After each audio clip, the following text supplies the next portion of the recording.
वात पित्त कफ के लेक्चर को लाइक करो, सब्सक्राइब करो। आज हम आयुर्वेद में वात पित्त व कफ देखेंगे। हमारे भारतवर्ष की सबसे प्राचीन चिकित्सा पद्धति में एक आयुर्वेद भी है। आयुर्वेद के अनुसार त्रिदोष ही हमारे शरीर के रोगों की जड़ है। जब ये दोष सम अवस्था में हो तो शरीर स्वस्थ रहता है, और यदि एक भी दोष विषमता को प्राप्त होता है तो उससे संबंधित रोग उत्पन्न हो जाते हैं। आनुवांशिक तथा जन्मजात रूप से व्यक्ति के शरीर में किसी एक अथवा दो दोषों की प्रमुखता हो सकती है, जिसके कारण उसके शरीर की प्रकृति निर्धारित होती है। वात पित्त कफ शांत करने वाला आसन। वात दोष शांत करने के लिए हम सबसे पहले ताड़ासन, उष्ट्रासन, त्रिकोणासन, हस्तपादासन, सूर्य नमस्कार, जानु शीर्षासन, पश्चिम उत्थानासन, मेरुदंड वक्रासन, उग्रासन, योग मुद्रा, नौकासन, पीठ व पेट के बल, विपरीत करनी, हलासन, शलभासन और शवासन करते हैं। पित्त दोष शांत करने के लिए मार्जरी आसन, नौकासन, विपरीत करनी, नौकासन, पर्वतासन, सर्वांगासन, विपरीत करनी, अश्व संचालनासन, जानु शीर्षासन, उग्रासन, पश्चिम उत्थानासन, हस्त उत्थानासन, सेतुबंधासन, भुजंगासन, सुप्त वज्रासन, अकर्ण धनुरासन, शवासन, ये सब हम पित्त दोष शांत करने के लिए करते हैं। कफ दोष शांत करने के लिए हस्त उत्थानासन, पर्वतासन, ताड़ासन, वृक्षासन, त्रिकोणासन, वीरभद्रासन, भुजंगासन, शलभासन, उग्रासन, अश्व संचालनासन, सेतुबंधासन, नौकासन, धनुरासन, चक्रासन, अकर्ण धनुरासन, शवासन, ये सब हम कफ दोष दूर करने के लिए करते हैं।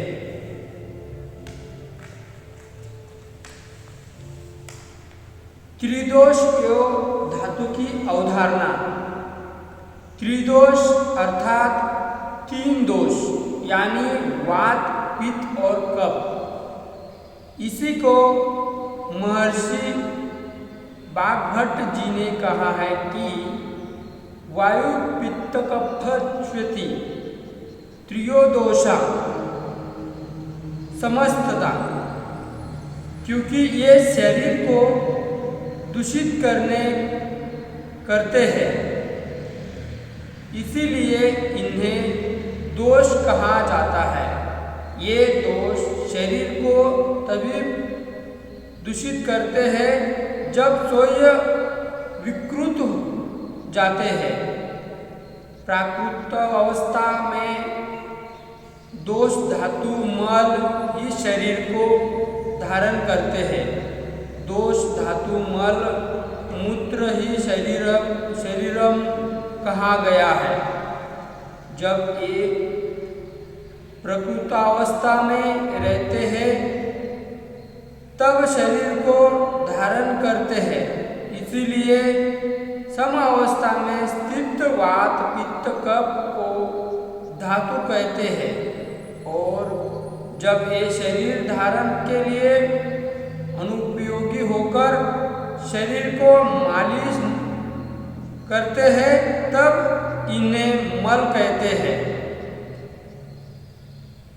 धारणात्व धातु इस उत्पत्ति के अनुसार जो शरीर का धारण करता है उसको धातु कहते हैं। सामान्य रूप से तो मल और दोष भी शरीर को धारण करते हैं, परंतु धातुएं शरीर को धारण करती है तथा पोषण भी करती है। जो धातुएं शरीर का आधार होने के कारण अवलंबन भी करती है।